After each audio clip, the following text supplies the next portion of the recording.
ভাটপাড়া বাজারে বাংলাদেশ জামাত ইসলামীর কর্মীরা একটা বিক্ষোভ মিছিল করে।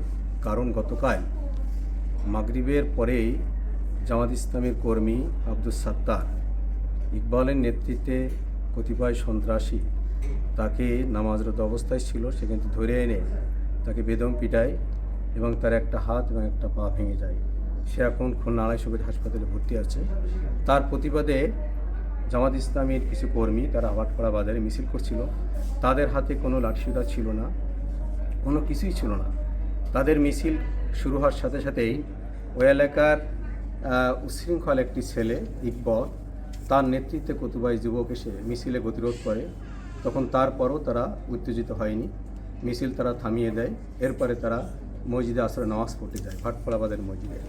এই নামাজ পড়ে যখন বের হয়েছে তখনই প্রায় শতাধিক যুবক যারা স্লোগান দিয়ে এসে সেখানে আমাদের জামাত ইসলামীর কর্মীদের পরে অতর্কিত হামলা করে এবং এলাকার জামাত ইসলামীর নেতা মাসুদকে তারা আক্রমণ করে।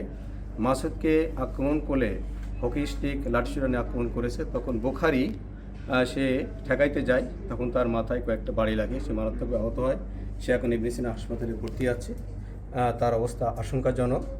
এই অবস্থায় আমাদের জনগণও জামাত ইসলামের নিরস্ত্র লোকজন তারা খালি হাতেই সেখানে তাদের প্রতিরোধ গড়ে তোলে। এই অবস্থায় উভয় পক্ষের মধ্যে ধাওয়া পাল্টা দেওয়া হয়। সেখানে প্রায় 20-25 জন আহত হয়।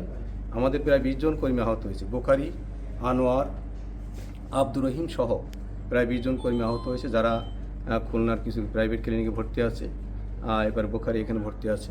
পরে জানা যায় যে প্রতিপক্ষ যুবদলের বা বিএনপিরও 5 জন কর্মী আহত হয়েছে।